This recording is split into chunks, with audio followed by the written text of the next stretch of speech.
Hello and welcome to another Action for Happiness event on the theme of how to thrive. And I'm absolutely delighted that we're joined this evening by Arianna Huffington. Arianna, thank you so much for being here. It's lovely to see you. Thank you so much, Mark. It's great to be with you and with this amazing community.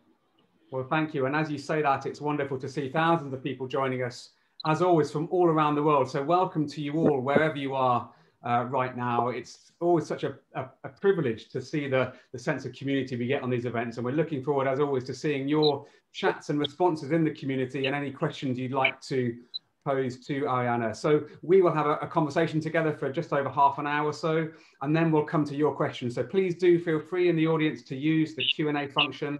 We won't have time for all of your questions, but we'll definitely get to some of them. Arianna needs really no introduction. Your work has been such an inspiration to so many of us in the world of well-being.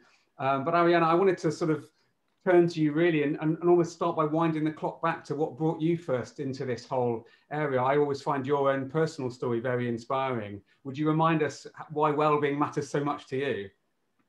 Thank you, Mark. And you're absolutely right. That personal wake-up call that I had in 2007, 2 years into building the Huffington Post. I was the divorced mother of 2 daughters. And I had bought into the collective illusion that in order to be a super founder and super mom, I just had to power through exhaustion, didn't have time to take care of myself or sleep. So I ended up collapsing, hitting my head on my desk, breaking my cheekbone. And that was really the beginning of this journey that made me realize that burnout, which is what I was diagnosed with, wasn't just my problem, but truly a global epidemic where hundreds of millions of people around the world are suffering, often with worse consequences than mine. So I started covering all these issues at the Huffington Post. And then in 2016, I decided that I didn't just want to raise awareness, which I could have continued doing through a media company. I wanted to help people go from awareness to action. Because I had started getting a lot of people, especially after my 2 books, Thrive and The Sleep Revolution, were published. I had a lot of people coming up to me and saying, I agree with you. I really realize how important sleep is, but how do I get more sleep?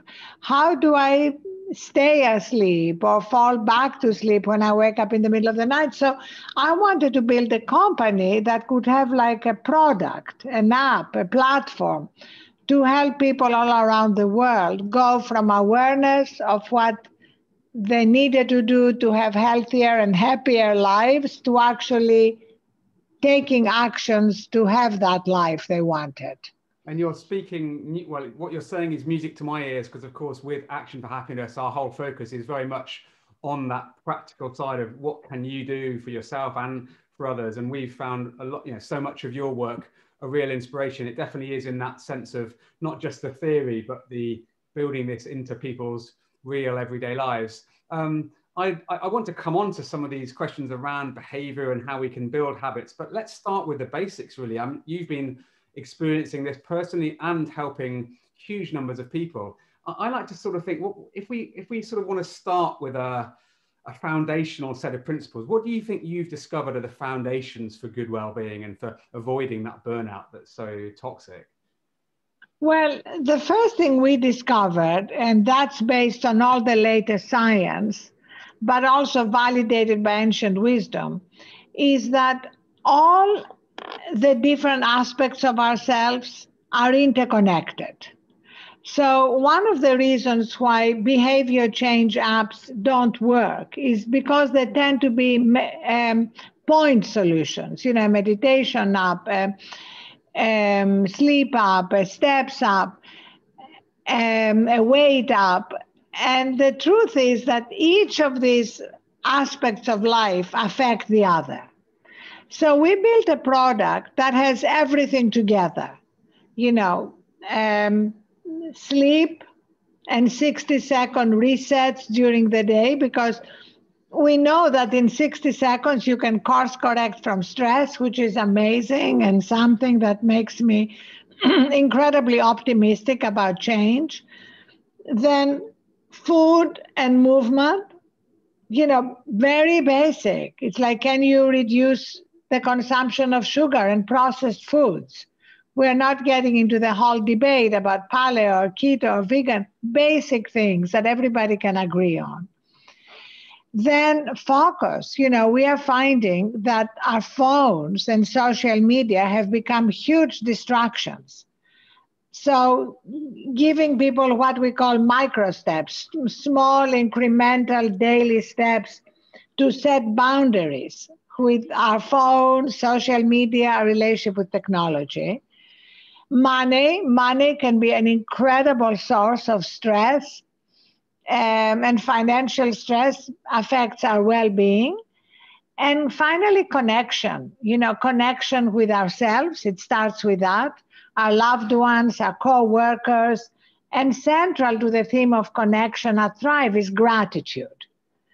Gratitude is truly a keystone emotion, because gratitude and anxiety cannot coexist. So when we remember what we're grateful for, it helps reduce stress and it helps us deal with the uncertainty, especially of these times. So I really love the fact you've brought in that theme. I was going to ask you about gratitude later, but I feel motivated now to do something we sometimes do in these events, which is just to reach out to the community that's listening to us on that theme of gratitude, Arianna, because I think here we are still in the midst of many global challenges, not least of which this ongoing pandemic. And in many ways, the news feels very bleak. And yet, that the importance of gratitude is that even in difficult times, we can cultivate a sense of appreciation for the little good things, even if we can't control the big bad things around us. And so I'd love to invite the audience, inspired by what you've just said, to share, maybe each of us to share something we feel grateful for right now. So maybe folks, if you'd like to share something that's making you feel grateful, and Arianna and I can perhaps both reflect on that ourselves as well. I'm just going to read out a few that I'm seeing on screen, Arianna. I'm not sure if you can see these. My son, vaccine, my husband, health, coffee, love, home, the changing seasons, a walk, my dog, my relationships, daughter, bird song. What's on your mind as you see these, Arianna? Well, first of all, I love it. And I want to stress that just writing it down and sharing it with the community reinforces that feeling of gratitude.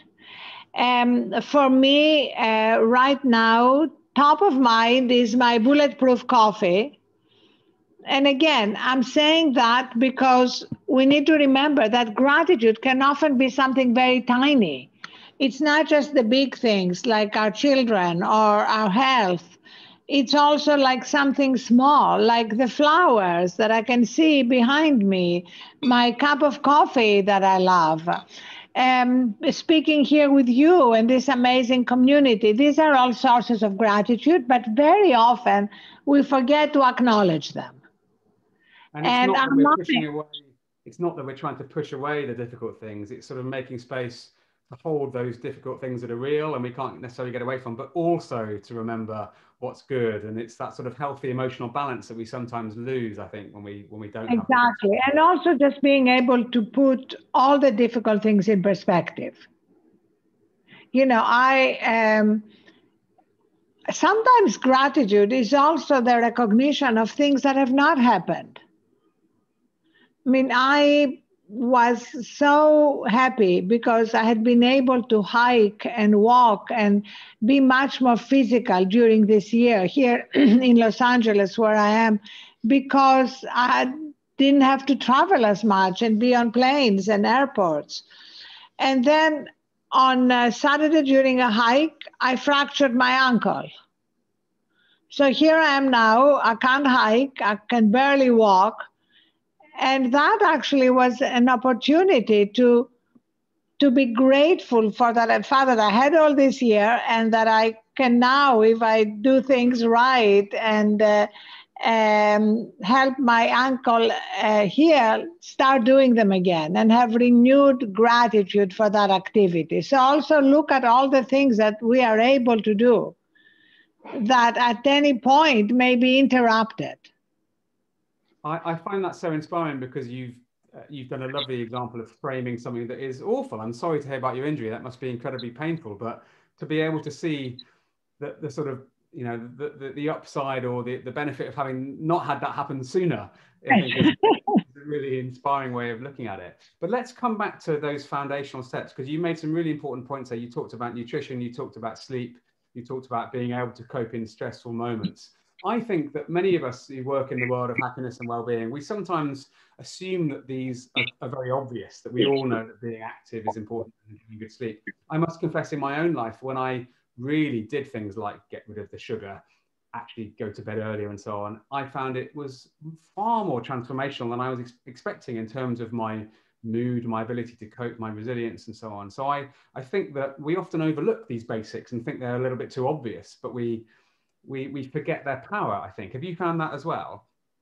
Yes, absolutely. And what you said is that every time we help someone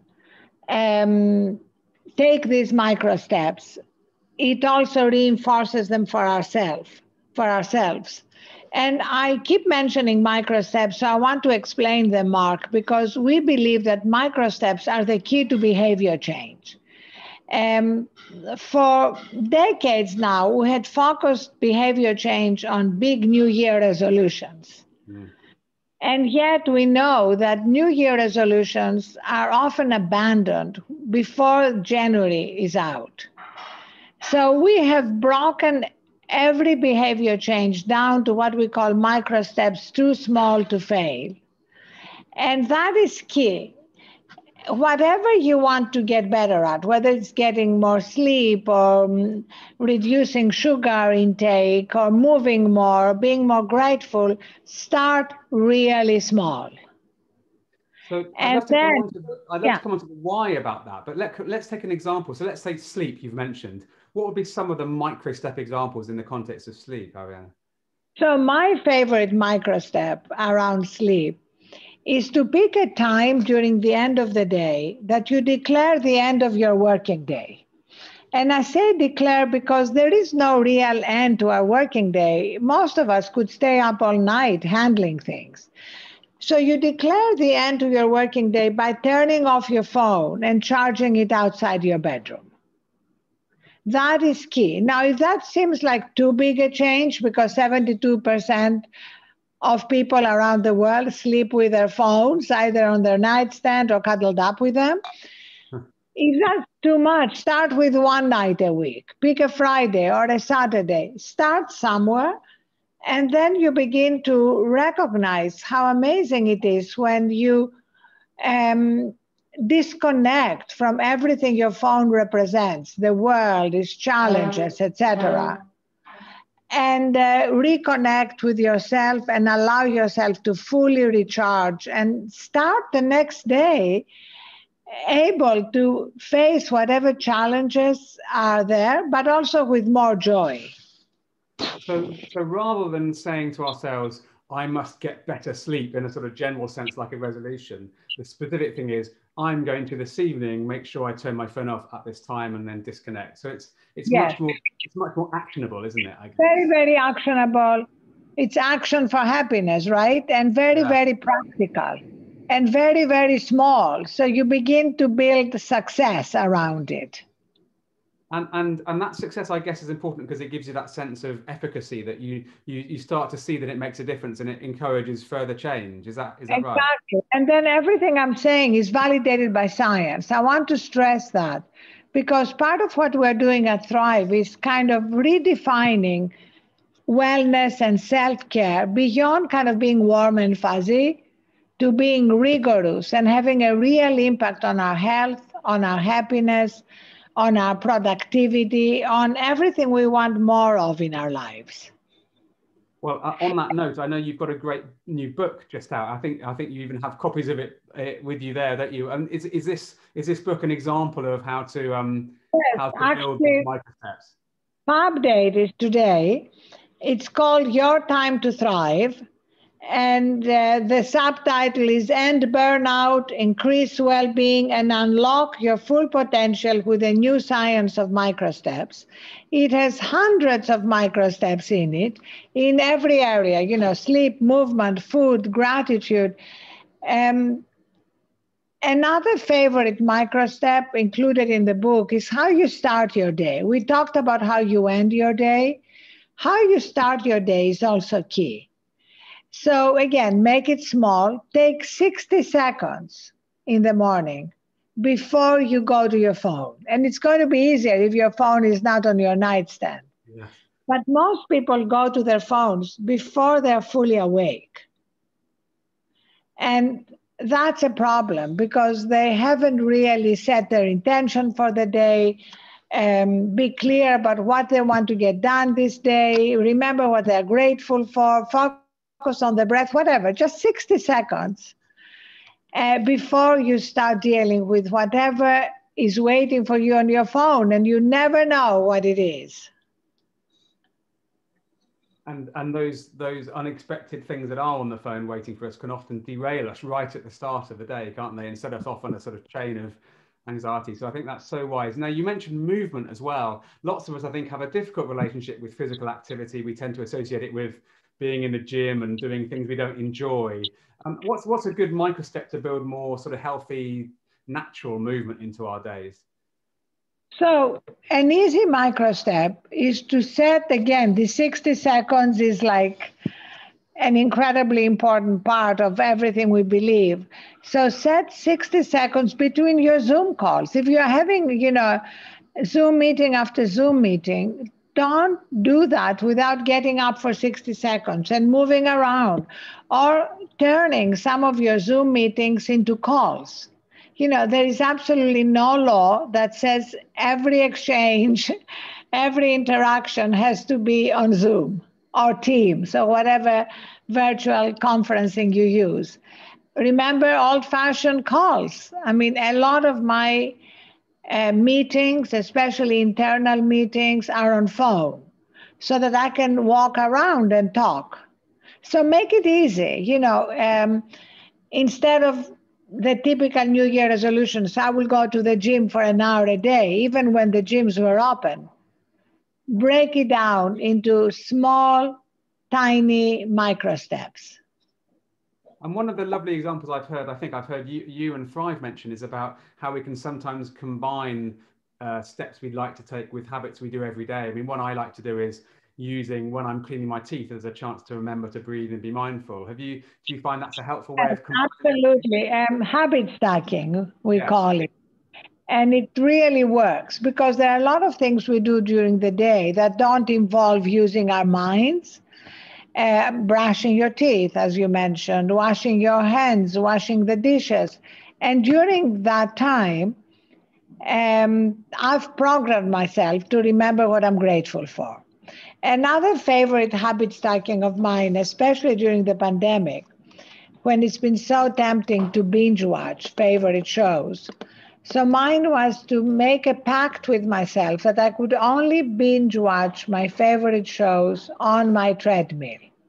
It was absolutely fantastic because sometimes if I was, let's say, in the middle of Bridgerton, I don't know if any of you have watched it, I ended up doing 2.5 hours on my treadmill because I wanted to get to the end. So that's another habit. And if you have an addictive personality, as I have, try and use it around a positive habit, but also an enjoyable habit, and bring them together. That's so helpful. Thank you. And of course, we also need habits in those difficult times, not just when we're trying to build new habits, but when we're trying to cope. And over recent months, we've seen so many people in terrible situations of anxiety, of worry, uncertainty, loss. And you mentioned a rather intriguing idea earlier that, in 60 seconds, we can sort of reframe our levels of stress. Are there some techniques like breathing exercises and so on that you'd recommend that you could use when you're in that moment of overwhelm? Absolutely. We basically love this latest neuroscientific finding that tells us that it takes 60 to 90 seconds to course correct from stress. If you think of it, it's an amazingly optimistic finding because let's face it, stress is unavoidable. But cumulative stress is avoidable. And it's cumulative stress that's the killer that affects hypertension, diabetes, mental health, practically every disease we're dealing with. So if you can include these 60-second breaks into your day, it makes a huge difference. We, for example, have even brought them into call centers. You know, being an operator in a call center can be one of the most challenging jobs because you're constantly dealing with problems and complaints.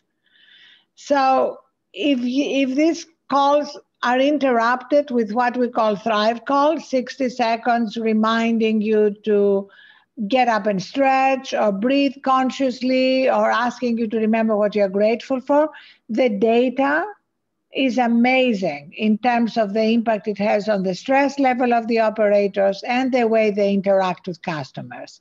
Could we give something like this a try right now, Arianna? Is there something you could just talk us through that we could help everyone wherever they are have a little taste of that for a few seconds? Absolutely. So breathing, as you mentioned, Mark, is at the heart of all these resets.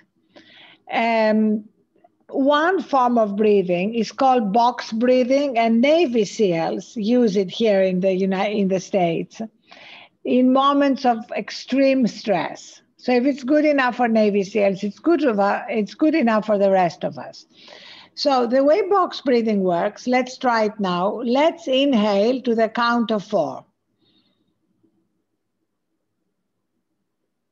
Now let's hold to the count of 4. And now let's exhale to the count of 4.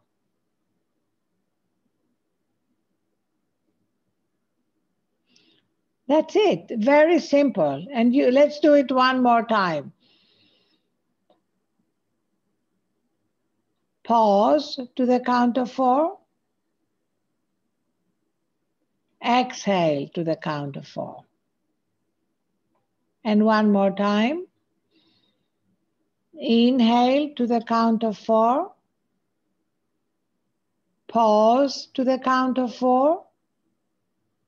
Exhale to the count of 4.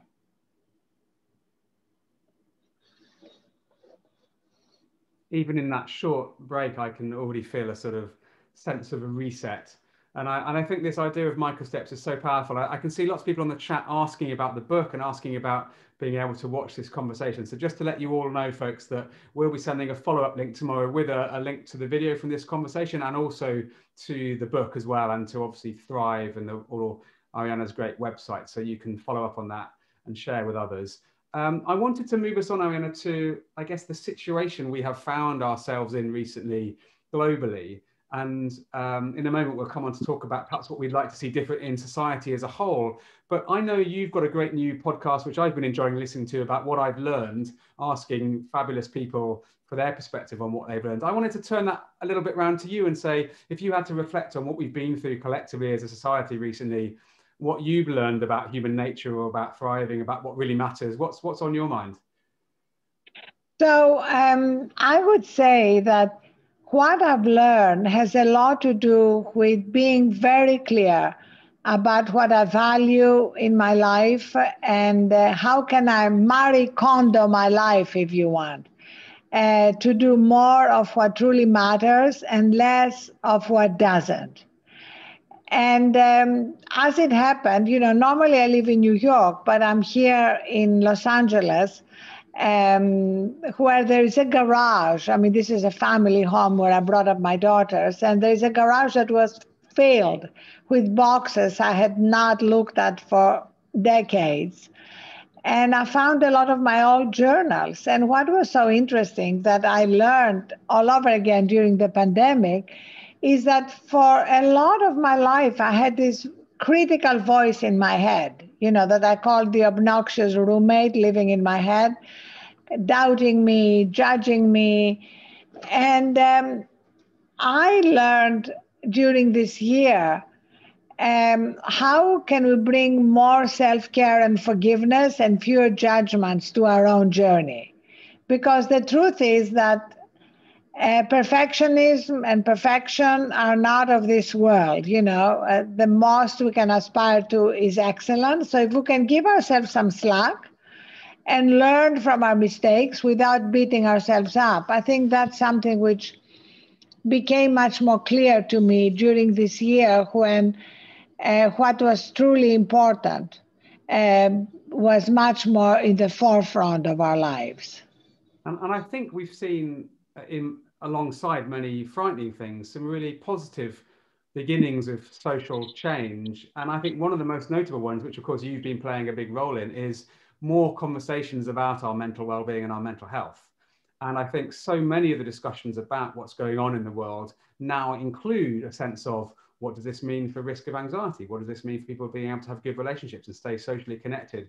We're bringing in a language about our emotional inner lives that we used to only have about the sort of material world around us. And I hope and believe that's a really powerful change that's happening. Have you seen that as well, the sense of us being more focused on prioritizing this inner life and mental well-being? Absolutely. And I'm even seeing it in the companies we work with. At Thrive, we work with many multinational companies and smaller companies. And the language that you described around our mental and emotional health has now become much more common within the corporate world, which is fantastic. Because for a very long time, that language was just not acceptable.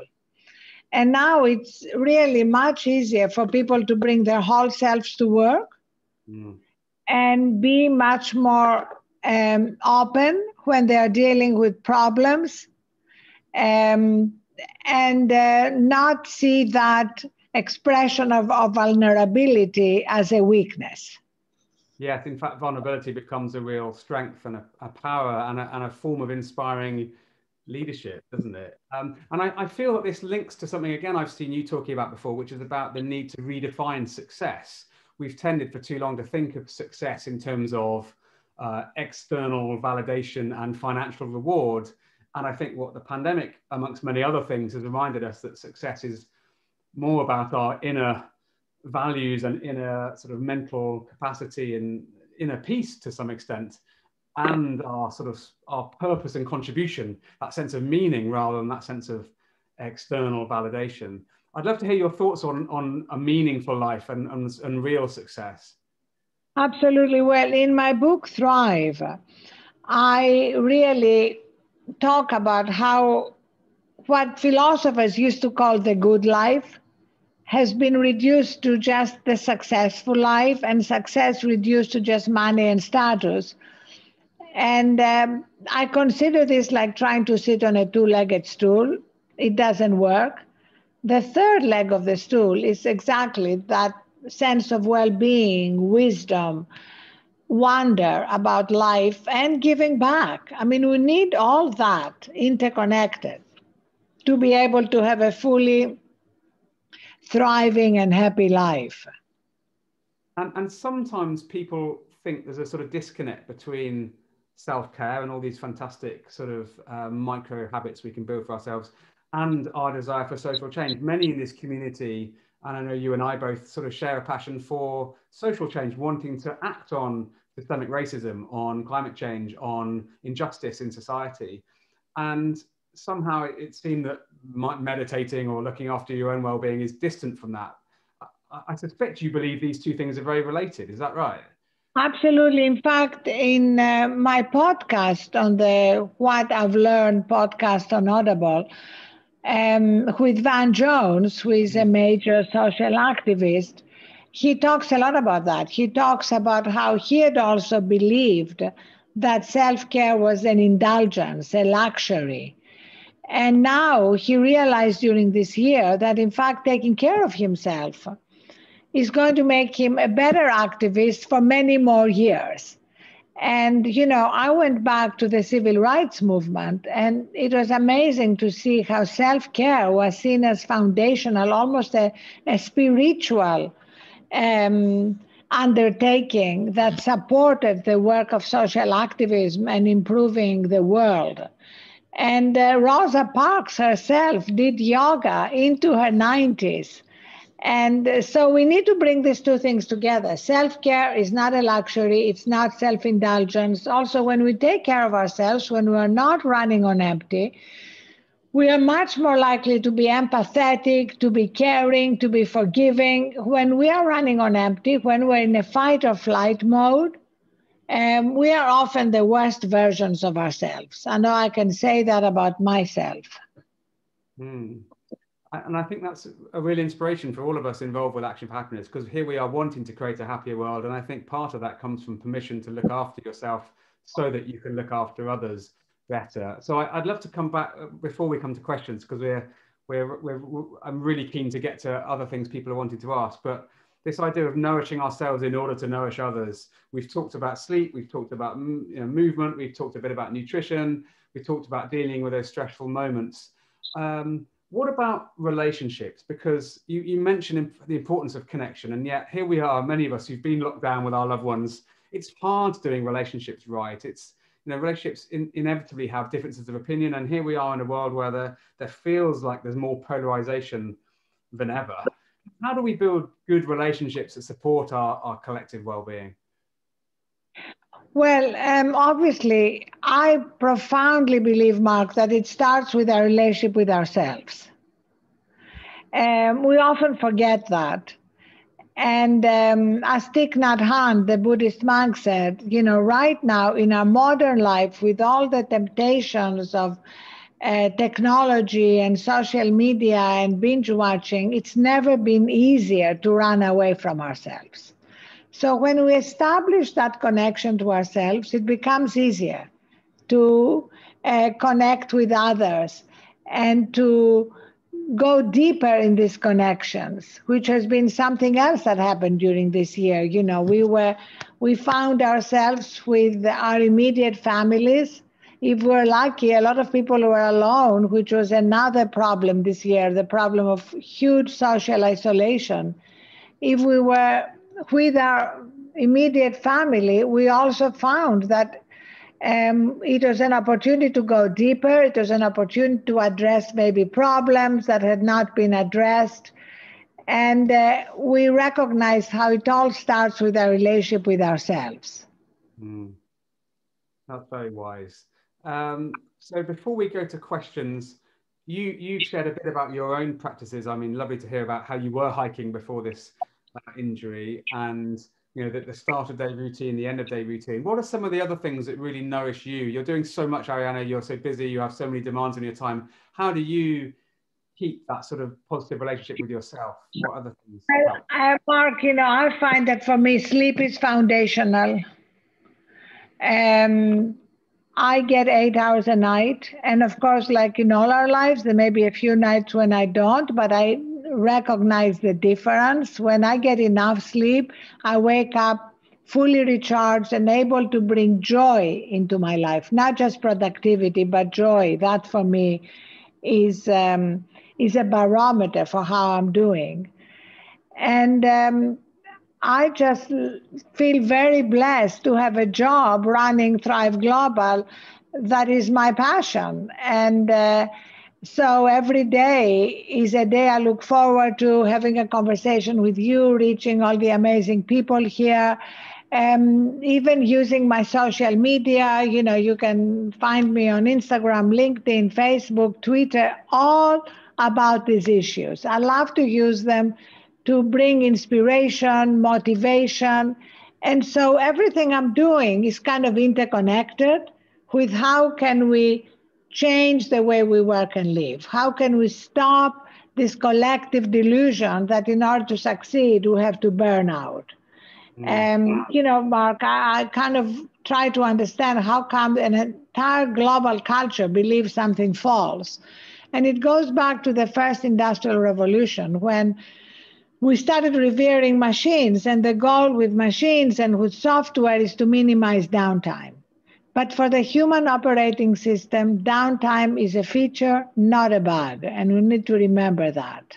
Well said, well said. And in all this desire to get back to normal in our current situation, I think what we both like to see is a sort of world where we have a new normal of building back happier, not just building back better. And I think having a culture that really appreciates all of this stuff. Arianna, thank you so much. You've shared so many wise tips and ideas, and lovely to have shared a bit of gratitude with the community and to have done that breathing together. But let's come to some of these amazing questions. So Lorraine has asked, do you have any tips on how to do a gratitude journal? We know that it's great to write down things we're grateful for. How do you sort of build a healthy habit around that? Again, make it small, Lorraine. You know, if you want to start at night, keeping a journal by your bed, it's a great practice that helps you with sleep because you end the day focusing on the good things. The truth is that every day is a mixture of good and bad. So when you focus on the things you're grateful for, it's easier to fall asleep with a sense of peace. The 60 seconds in the morning to remember what you're grateful for is another practice, but I have a little journal by my bed and just writing 3 quick things at the end of the day. They don't have to be big things. They can be tiny things that brought you joy. Thank you.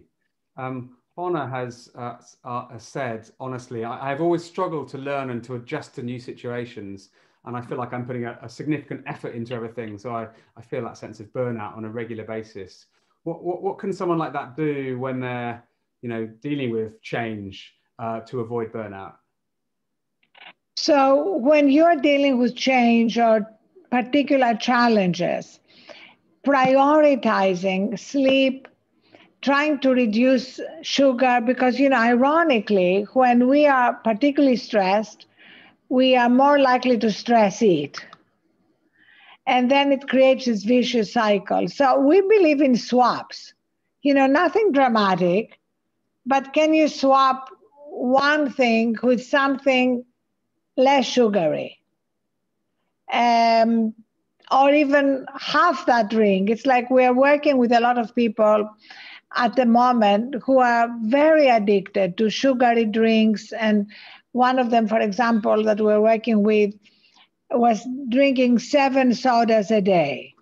So we said, can you start with 6.5 and switch the other half into sparkling water with lemon? That doesn't seem big, right? But it does make a difference. So break it down.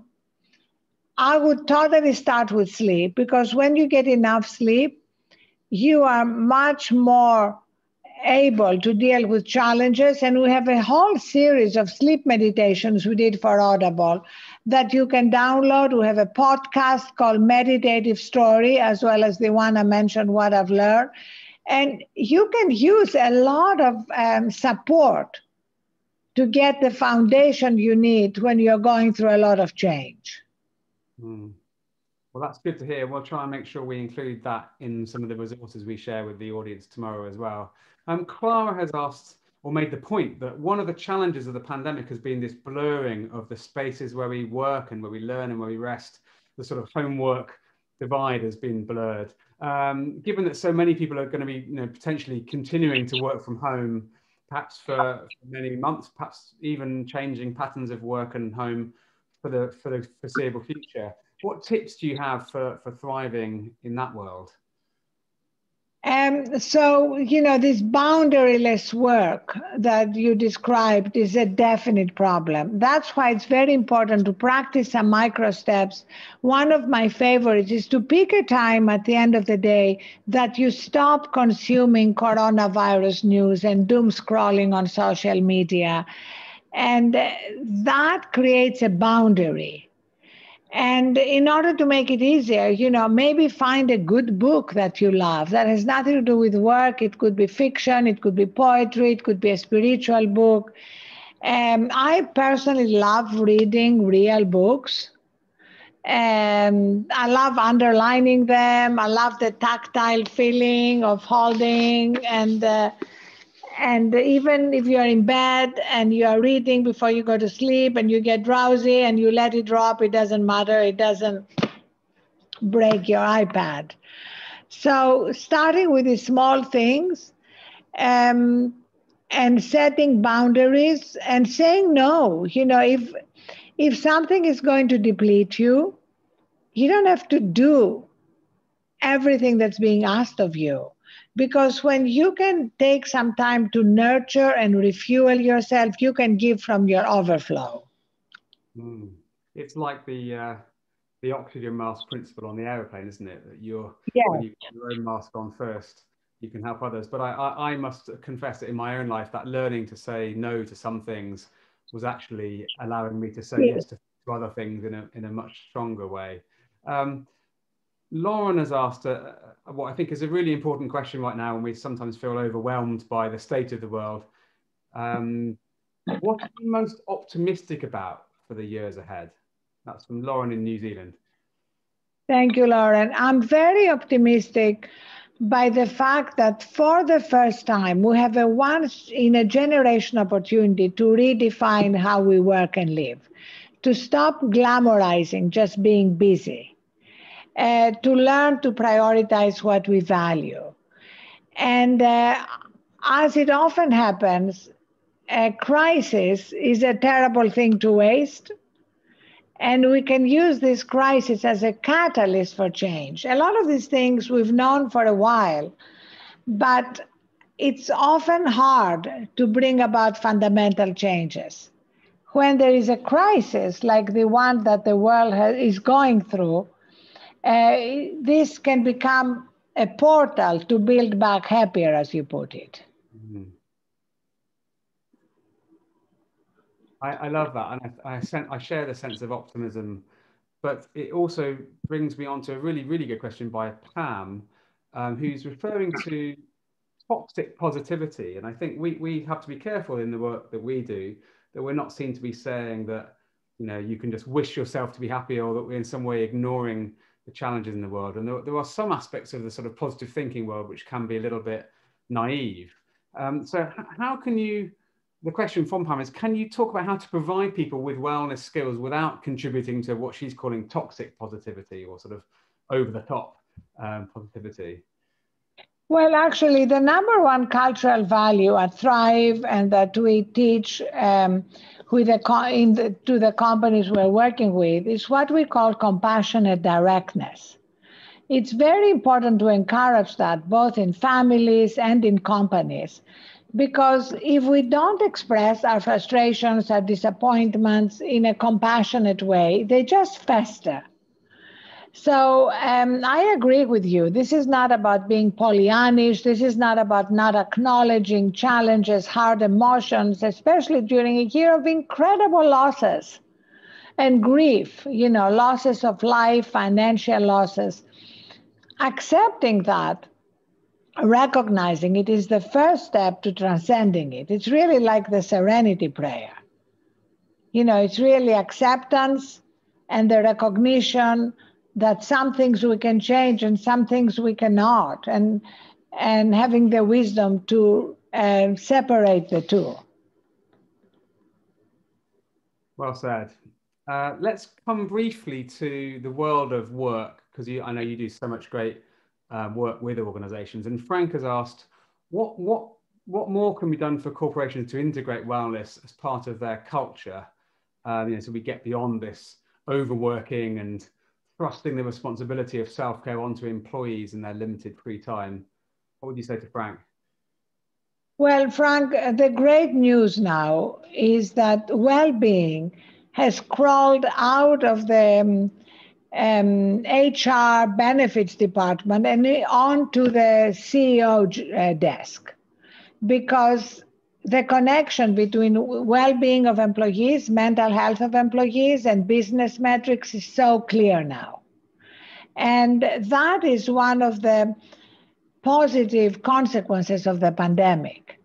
So we are seeing a much greater emphasis on mental health. We developed a program in partnership with Stanford called Thriving Mind that helps people identify the stress triggers that become depression and anxiety if they are left unaddressed. And we have brought it to many companies. You know, we brought it to 500,000 employees at Accenture in 8 languages, with a video from the CEO herself. So we are seeing that incredible willingness from companies. Again, like with everything, not every company, there are always trailblazers and those lagging behind, but a huge shift in taking well-being and mental health and putting them front and center. Good to know. Well, it's again, with many of these things, it's so encouraging to see the shift in culture we're seeing through every aspect of society. I wanted to come to Faye's question, which is, what's your top tip for thriving whilst dealing with a long-term debilitating health condition? Oh, you know, that question is so dear to my heart because my younger daughter has been dealing with debilitating headaches ever since she was hit by a bike and hit her head on a pavement in New York 3 years ago. And she's actually written a book as an Audible original called Map to the Unknown. Her name is Arianna Huffington, where she traces, you know, her journey of dealing with chronic pain and the spiritual journey she went on to be able to deal with it, plus a lot of humor.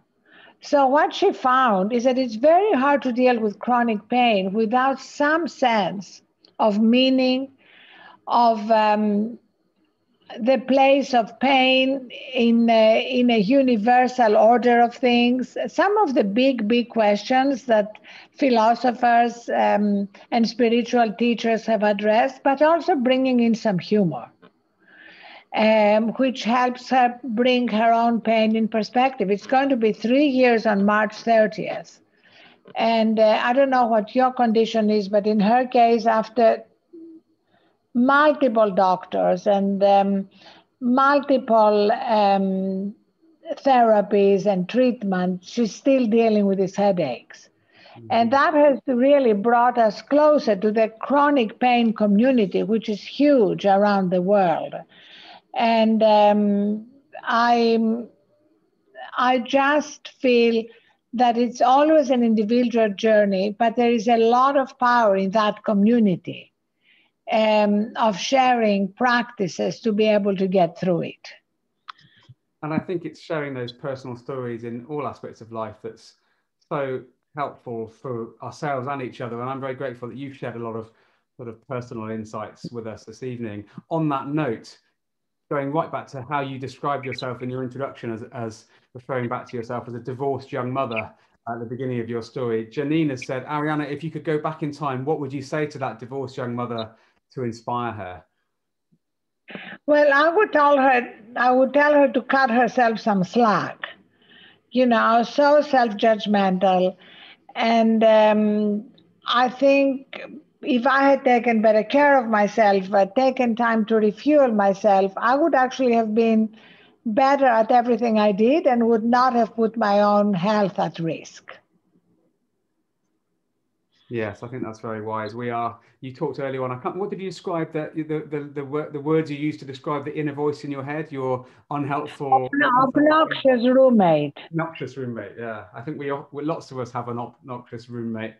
I want to come, keeping it on the personal topic just for a moment, I want to come to what is our most upvoted question or comment, rather, of the evening, Will, who said, I just want Arianna to know that I once named a foster cat, which was my first long-haired cat, Arianna Fluffington. Please upvote this so she knows. So, Will, your wish has come true, and 30 people have upvoted that so that we can mention it. So, I love that. I love that. Arianna Fluffington. I want to see a picture of Arianna Fluffington.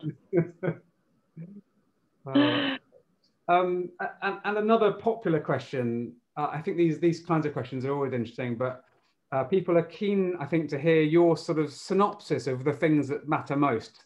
And a great example of that is Janine, who said, Arianna, if you could just narrow it down to 3 things to practice in order to thrive, what would you recommend people to practice? So physically and mentally, sleep is number one, foundational for our immunity, our mental health, our ability to feel joy. I mean, just remember to look at yourself when you're sleep deprived. In my case, I'm the worst version of myself. I'm more reactive, I'm less creative, I'm less empathetic. I don't kind of like myself, and I drag myself through the day. The second thing is gratitude. You know, gratitude that we talked a lot about has the same root as the word grace. And I've always wanted in my life to move from struggle to grace. Instead of seeing life as a series of struggles, to find the grace even in the most painful circumstances. And the third thing for me is to recognize that life is shaped from the inside out. And when we take care of how we react to life, how we approach life, our attitude to what is happening, we can truly affect our lives much more powerfully than when we're just focusing on outside circumstances. Yes, it feels like this is wisdom to help us live consciously and get out of the sort of autopilot way of living. Yes. On a sort of related note, this finding the grace and avoiding the sort of struggle. Colette's asked a question. Well, Colette, first of all, has noted that she's been writing for the Huffington Post since 2011 and is a big fan of your book, and she got it from a conference in LA. But she's noticed that many people only really begin to slow down after they've burned out, after they've reached some success or had some crisis. Your own example, she refers to Elon Musk as well. Why does it take us sometimes to reach crisis point before we wake up to some of this? I think that's probably true, isn't it? Yes. That is so true for all of us in so many ways. And Colette, thank you for writing for the Huffington Post. I'm no longer the editor-in-chief, but I love it like a third child. But also, if you want to write for Thrive Global on any of these well-being, happiness questions, we'd love to have you. We have about 80,000 contributors, and we love that community. So to your question, now I forgot the question, Mark. It was about this idea of why so many of us reach a sort of burnout before we wake up. Well, that's really one of the big questions in life. You know, why does it take a crisis, a sickness, something bad happening for us to change the way we work and live? And I think, Mark, in a way you captured it when you said that so many of us live on automatic pilot. And something has to happen to disrupt that. And often it's out of pain that we have that greater incentive, that catalyst to bring about changes. I'm seeing on the chat that somebody, Will, has in fact shared a picture of Arianna Huffington, the aforementioned cat. I can't see it myself, but others are showing some appreciation of the cat. So I want to see Arianna Huffington, and then I'm going to post it on my Instagram. Okay, great. Well, so maybe Will, if you would like to share that via social with Arianna so she can see it, or if we find the link, we'll send it to you ourselves. Yeah, you can DM it to me. This has been a wonderful session. I'm so grateful to spend this time with you and to have so many really practical micro steps as you were talking about. What I think I'd like us to do is to invite the audience to maybe share what they've taken away. I know that when you look at the science of behavior change, writing down and committing to doing something is really important. Could we ask maybe a question of the community, Arianna, just so they can bring to mind a specific thing that they might do as a micro step as a result of today? How would you frame that for the audience? Yes, I would say of all the things that we talked about today, can you pick 1 to 3 micro steps that you want to start putting into practice? They can be in the areas we discussed or in any area that you are particularly dealing with right now. And just write down, it could be 1 micro step, 2, 3, just write them down and begin practicing them without judgments. We call micro step practice a judgment-free zone, because judgments always get in the way of behavior change. I'm seeing some lovely responses, from gratitude journaling to cutting down on sugar to cutting myself some slack to doing little bits of exercise, turning phones off, forgiving myself, moving more between meetings. Yeah, so many. Actually, it's really lovely to see so many of the things you said. So being lovely. I love it. And I particularly love, I have to say, because it is my favorite micro step, taking your phone out of your bedroom at night, and start with one night. As I said, start somewhere, but that separation, those who are parents here know that it takes a while sometimes to get your child to disconnect from the day and sleep. You read it Good Night Moon, which is a psychologically profound book. I recorded for Audible Good Night Smartphone, a parody of Good Night Moon. You sing it a lullaby, you give it a bath, but modern men and women have forgotten that we need a transition to sleep. We need a transition away from a daily life with all its challenges to the time to recharge and reconnect with ourselves.